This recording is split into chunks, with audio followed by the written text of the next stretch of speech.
ang dalawa sa pinakamalakas na pamilyang ipinakilala ng istorya.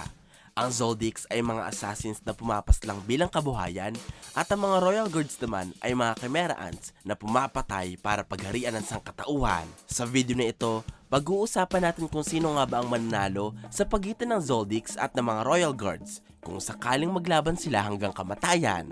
Kasama syempre sa labang ito sila P2, Shia Puff at Mintotayo P. Haharapin nila ang mga assassins na sila Silva, Zeno, Maha, ang mga mas batang Zoldycks na sila Illumi, Miloki, Killua, Aloka at Kaloto. Pagpapalagayin natin na inupahan ng dating chairman ng Hunter Association na si Isaac Netero ang mga Zoldycks para atakihin ang mga Royal Guards. Dahil dito, maglalaban ng dalawang grupo. Ang Zoldyck at ang mga Royal Guards ay pawang malalakas. Pareho din silang may kakayahan sa pakikipaglaban at lahat din sila ay eksperto sa paggamit ng Nen. Kaya kung sakaling maghaharap ang Zoldycks at ang mga Royal Guards, tiyak na magiging dikit ang laban. Ganun pa man, naniniwala ako na isang grupo lamang ang matitira sa bandang huli. At ito ay walang iba kundi ang lahi ng mga Zoldycks. Maaaring nagulat kayo kung paano ko nasabing ang mga assassins ang mananalo sa laban kontra sa mga Royal Guards. Sapagkat nakita natin sa kwento ang kapasidad ng mga gwardya ni Meruem. Alam natin na naubos nila ang hukbong sandatahan ng isang bansa. Natalo ang mga batikang hunters ng Chimera Ant Extermination Team at pinahirapan ng mga pangunahing karakter ng istorya. Maiintindihan ko kung hindi iisa ang resultang nasa isipan natin. Pero, katulad ng dati, marami akong rason kung bakit ko nasabing mananalo ang pamilyang Zoldyck kontra sa mga Royal Guards. May 6 na dahilan kung bakit ko nasabing mananaig ang mga assassins at matatalo nila ang mga Royal Guards. Iisa-isahin ko ang mga dahilang ito at uumpisahan ko sa unang rason. Ito ay ang pagtanggap ni Zeno sa trabahong ipinagkatiwala sa kanya ni Netero. Kung medyo nakalimutan nyo na, sinabi sa kwento na inupahan ng dating chairman ng Hunter Association ang matandang Zoldyck na si Zeno para ilayo ang mga Royal Guards mula sa hari nilang si Meruem. Sa madaling salita, ang pagtanggap ni Zeno ng misyong ito ay kapareho na rin ang pagtanggap niya sa layuning kalabanin ng isa kanila P2, Puff, UP o ang kahit na sinong Chimera Ant na hahadlang sa pagtutuos nila Netero at Meruem. Ang mga Zoldycks ay hindi tumatanggap ng isang misyong hindi nila kaya. Ito ang dahilan kaya palagi nilang natatapos ng maayos ang kanilang mga trabaho. Ito ang rason kaya sikat sila sa buong mundo. At ito ang dahilan kaya kinatatakutan sila ng kahit na sino. Ibig sabihin, tinanggap ni Zeno ang misyon dahil batid ng assassin na kaya niya ang mga Royal Guards. Sa kabila ito ng kaalaman nila sa panganib ng mga Chimera Ants at kahit paalam na ni Netero na pagdating sa lakas ng aura, wala siyang laban sa mga Royal Guards. Bagay na maaaring sinabi niya kay Zeno. Ang pangalawang rason kung bakit ko nasabing kayang talunin ng Zoldycks ang mga Royal Guards ay dahil sa paghingi ng tulong ni Netero kay Zeno. Kung ating maaalala, matapos sabihin ni Colt na mapapatay ng mga Royal Guards si Netero bago siya makalapit kay Meruem, unang naisip ng chairman ng Hunter Association na humingi ng tulong sa isang Zoldyck. Ang desisyong ito ay dulot ng pakikipagkaibigan niya kay Zeno at ng kaalaman niya sa lakas ng pamilya ng mga assassins.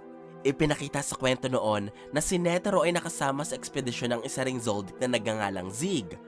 Ang paglalakbay na ito ay naganap sa Dark Continent, ang lugar kung saan makikita ang mga nilalang na mas malakas pa sa mga Royal Guards. Maaaring sa misyon na ito, nasaksihan ni Netero ang kapasidad ng isang Zoldyck na tumalo ng mga nilalang na higit ng kapangyarihan kaysa sa Chimera Ants. Kaya matapos ang maraming taon, humingi ulit siya ng tulong sa isa ring Zoldyck na si Zeno para kalabanin ng mga Royal Guards.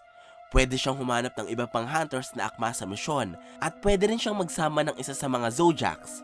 Pero sa dami-dami niyang maaaring pagpilian, isang assassin ang kanyang inasahan, nagpapakita na alam ni Netero na kaya ng isang Zoldyck ang mga Royal Guards.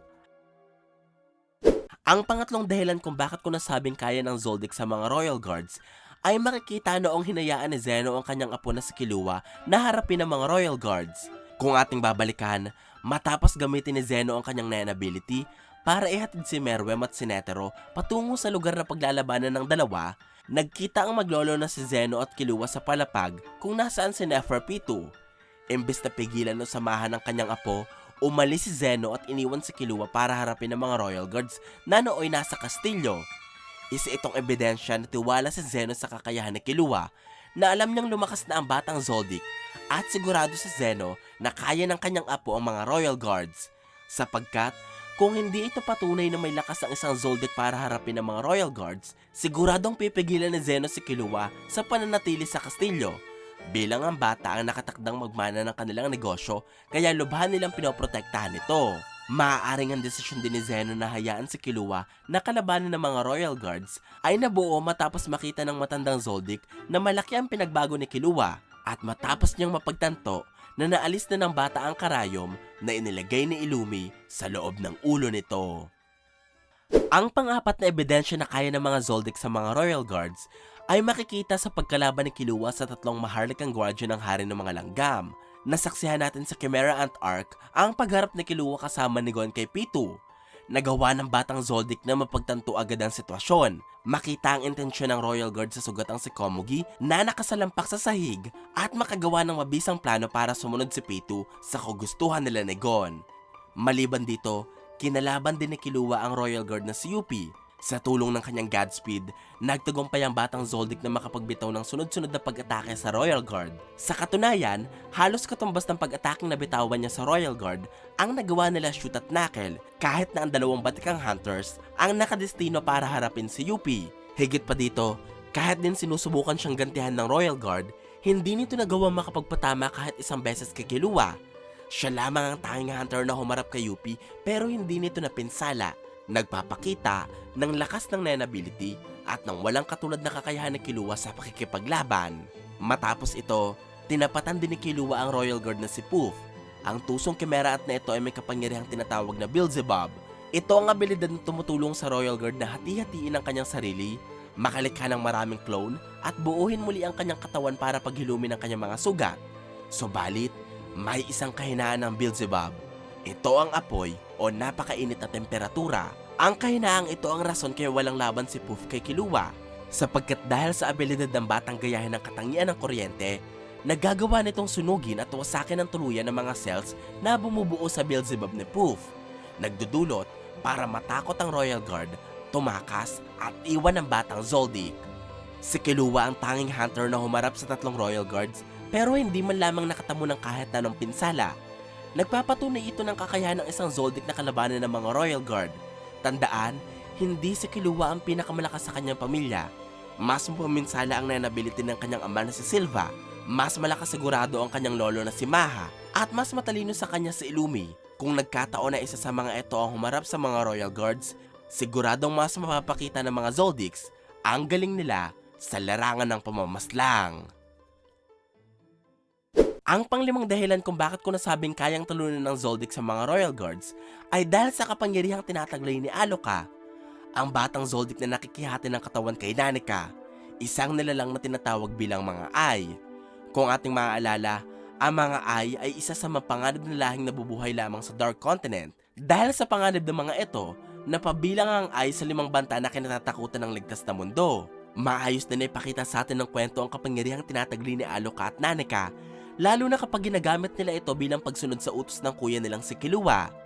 Ayon sa istorya, ang kapangyarihan ni Nanika at Alloka na tumupad ng kahilingan ay walang limitasyon at maaaring walang hanggan.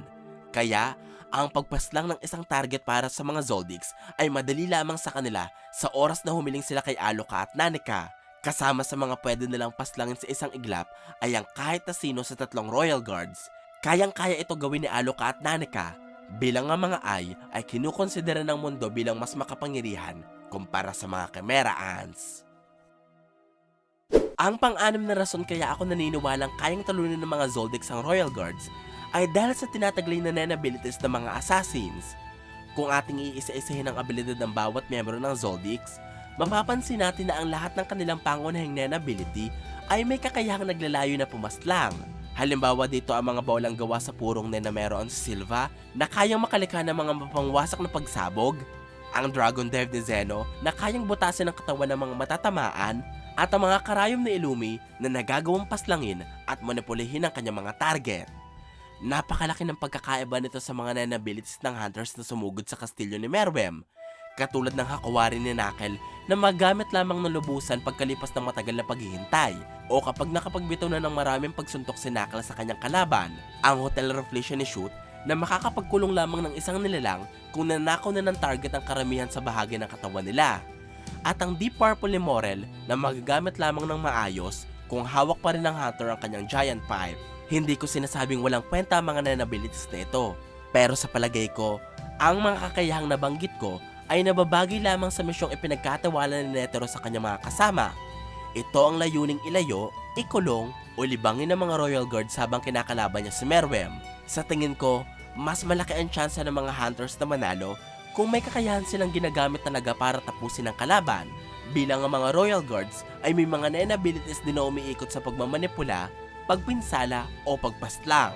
Tingnan nyo na lamang ang nangyari noong tinapatan nito ng ating mga bida ng abilities na nagagamit rin sa pakikipagpatayan. Halimbawa dyan ang Godspeed ni Killua na pumulba sa clone ni Poof at ang Jajan Kinrak ni Gon na pumaslang naman kay Pitu. Ang pangpitong rason kung bakit ko nasabing mananalo ang mga Zoldicks kontra sa Royal Guards ay dahil pagdating sa palakasan ng puwersa, mas nakalala mga Zoldicks. Hindi mahirap paniwalaan na kaya ng magkakapatid na Killua, Miluki at Kaloto ang tusong Royal Guard na si Poof, sapagkat ipinakita na sa kwento ang pagpulbos ni Killua sa clone ng Royal Guard. Sinabi na rin sa kwento na marunong gumamit si Miluki ng mga maliliit na bomba, kakayahan pwedeng gamitin para wasakin ng mga maliliit na bahagi ng katawan ni Poof. At nabanggit na rin sa kwento na nagtataglay si Kaloto ng abilidad na mahanap ang kinaroroonan ng isang tao, kakayahang maaaring asahan para matonton nila ang totoong katawan ng kalaban nilang Royal Guard. Bukod sa kanila, hindi rin malayong mangyari na manalo sila Illumi at Maha kontra sa napakalakas na Royal Guard na si Yuppie.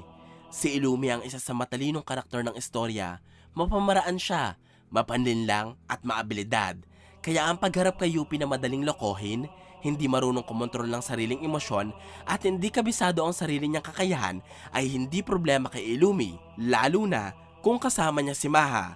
Sigurado ako na kung nagawa ng matandang Zoldyck na tapatan noon ng pinakamalakas na Nen-user na si Netero, magagawa niya ring makipagsabayan sa isang Royal Guard na gumagamit ng pisikal na lakas, lalo pat si Maha ay isang batikang enhancer.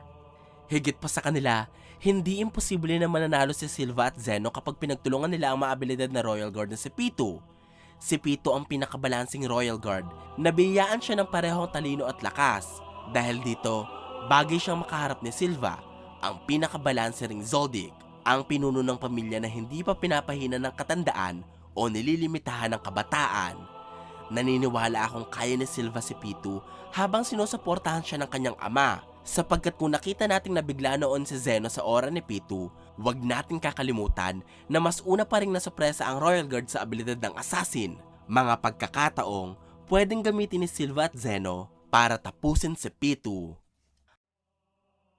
Ang mga Royal Guards ay merong nag-uumapaw na kakayahan sa Nen mula pagkasilang, pero ang mga Zoldicks ay hinubog na din para maging ganito pagkapanganak pa lamang. Ang mga Royal Guards ay merong nakakapangilabot na orang sobrang iniiwasan, pero ang mga Zoldicks ay nagtataglay din ng nakakapanindig balahibong mga ora na lubang kinakatakutan. Ang mga Royal Guards ay napasahan ng nakakabilib na galing sa pakikipaglaban, pero ang mga Zoldicks ay napamanahan din ng walang katulad ng kasanayan sa pakikipaglaban dahil sa tradisyon ng kanilang buong angkan. Ang mga Royal Guards ay kabilang sa pinakamalakas na kontrabidang na ipakilala sa istorya. Walang duda dito.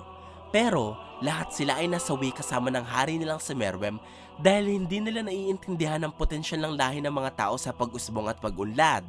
Kasama sa mga taong ito ay ang mga Zoldicks na naungusan ng kahit na anong katangian ng isang normal na individual.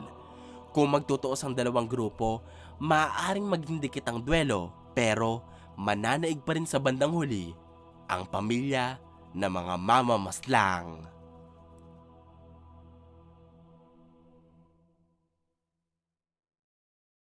Anong nangyari sa Levely?